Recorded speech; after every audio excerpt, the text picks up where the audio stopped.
Most people think boundaries are just about saying no.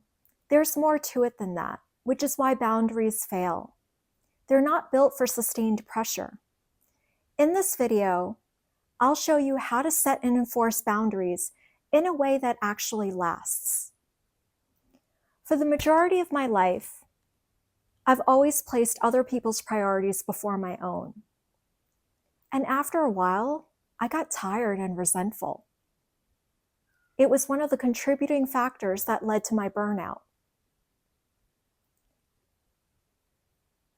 Once I started to learn how to properly set and enforce boundaries, I noticed things started to shift. I'll admit, I didn't always get it right the first time. Some boundaries worked, while others didn't. And I'm about to share with you what I learned along the way. We all need boundaries, right? Whether it's in our personal life or at work. Boundaries create respectful relationships, and it's one of the most overlooked strategies to reduce stress. Did you know that? Boundaries preserve our energy for the things that matter. And especially in today's digital world, where we can be on 24/7, we need to take a proactive approach to protect our time and energy. If you're not already setting and enforcing boundaries, people will tell you what to prioritize, and they're not going to be the things that are important to you. Many of you may have already set boundaries in the past, but they weren't as successful as expected. I'll explain why. Unless your boundaries follow the 4 C's, they're not going to be effective. The 4 C's include clarity, communication, consistency, and consequences. Some people replace consequences for courage or confidence, but I think courage and confidence go hand in hand with the C that's part of communication. So let's dive into each of the 4 C's in greater detail. The first C stands for clarity. We want to be clear on what we're comfortable with and what we're not comfortable with. One of the questions that I get asked most often is, where do you start setting boundaries? How do you know where to start? In the last video, I talked about energy, specifically energy drains and energy gains. And where we want to start setting boundaries is with energy drains. These are the things, the tasks, the meetings, the people that we interact with on a regular basis that deplete us. It's not something that we look forward to. We actually dread it when we see it on our calendars. And when we spend any time with these tasks, meetings, or people, we get angry, frustrated, tired, and resentful that we spent any time on it. These are energy drains, and this is where you should start setting your boundaries. Once you start getting ready to set boundaries, one of the many mistakes people make is that the boundaries they set are very general and vague, that are open for interpretation. For example, we live in a world of back-to-back meetings, and for many of us, we want to reduce the number of meetings we attend. So we may say, I'm not going to attend any more meetings that are not relevant to me. Now that sounds great, but unless your colleagues are mind readers, they're not going to know what relevant means. Something that is relevant to you may not be relevant to them, and vice versa. So something that's more specific will be, I'm not going to attend any sales meetings that are redundant where I've provided relevant updates. Now that's specific. The second C is communication, and this is where things can go sideways.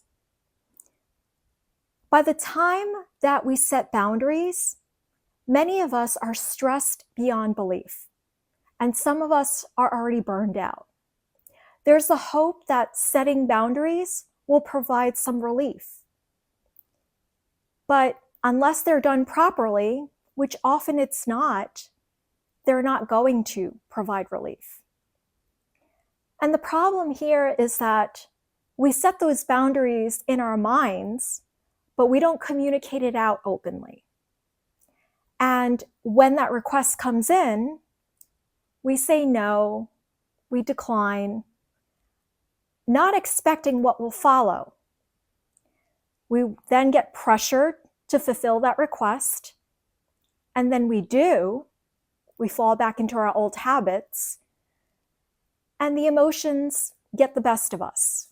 We get angry and frustrated with ourselves. We get angry and frustrated that the request came in.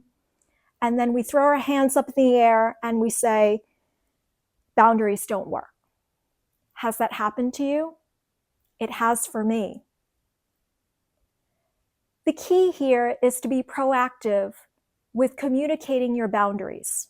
I'm not talking about sending a company-wide email announcing your boundaries, but I am referring to communicating your boundaries out to key people, your managers, advocates, supporters, leaders, the people who've got your back. And if you tell me that, Emily, I work in a toxic environment, I don't trust anybody, I don't think anybody's got my back, then we need to come up with a backup plan. And the backup plan includes a prioritization list. So I want you to create a prioritization list ahead of time and go over it with your manager. Make sure that you're both on the same page. And when you're both on the same page, you then can communicate your boundaries out. And when that additional request comes in, you have your prioritization list and you can say, well, I'm prioritizing X, Y, and Z. Now, the reason this works is even though your manager may not have your back, they have their own back. And if you've already gone through the prioritization list with them, they are committed in those deliverables as well because their reputation is on the line. And even though they may not have your back, they've got their own back.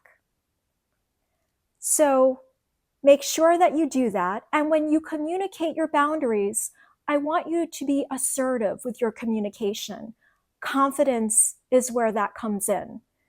Because if you sound shaky about your boundaries, people are going to see through that. And you don't want that.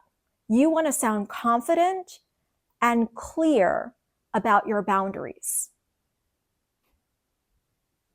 The third C is consistency. No matter how great your boundaries are, unless you enforce them consistently, it's not going to matter. So enforce your boundaries consistently. No exceptions. If you start making exceptions, it means that you don't respect your boundaries.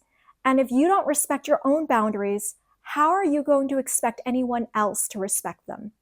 Your messaging should align with your actions. You know the saying, actions are louder than words. The fourth C is consequences. And I want to be very transparent with you.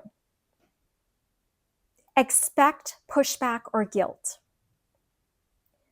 This is the part where you will see people's true colors and character. People who thought were your allies, supporters, advocates. This is where the truth is uncovered. People are not going to like your boundaries. And you will get pushback or guilt with it. It doesn't necessarily mean that what you're doing is wrong. It's just that those people that keep pushing and don't respect your boundaries have been taking advantage of you for quite some time. And they may have appeared to be your allies, supporters, advocates, because it benefited them. And now that it no longer benefits them, they can end up being your enemy. So I don't want you to feel guilty. And this is why we go back to the communication piece of it, because those people, those key people that you've notified in advance about your boundaries, the ones that have your back, they're going to support you. And if you don't have those people, you have your prioritization list. Setting and enforcing boundaries, it's not easy. And it's going to take time. They're going to be uncomfortable at first, but that discomfort means you're making necessary changes. And over time, it's going to get easier. And before you know it, it will become second nature to you. Remember what I said earlier, boundaries is crucial. And if you don't set and enforce boundaries, people will tell you what to prioritize, and they're not going to be what's important to you. So let me know in the comments if you've encountered any challenges with boundaries, and if you have a unique situation that you want to talk about regarding boundaries. I'll include a link in the description box below. If you enjoyed this video, check out this one, and I'll see you there.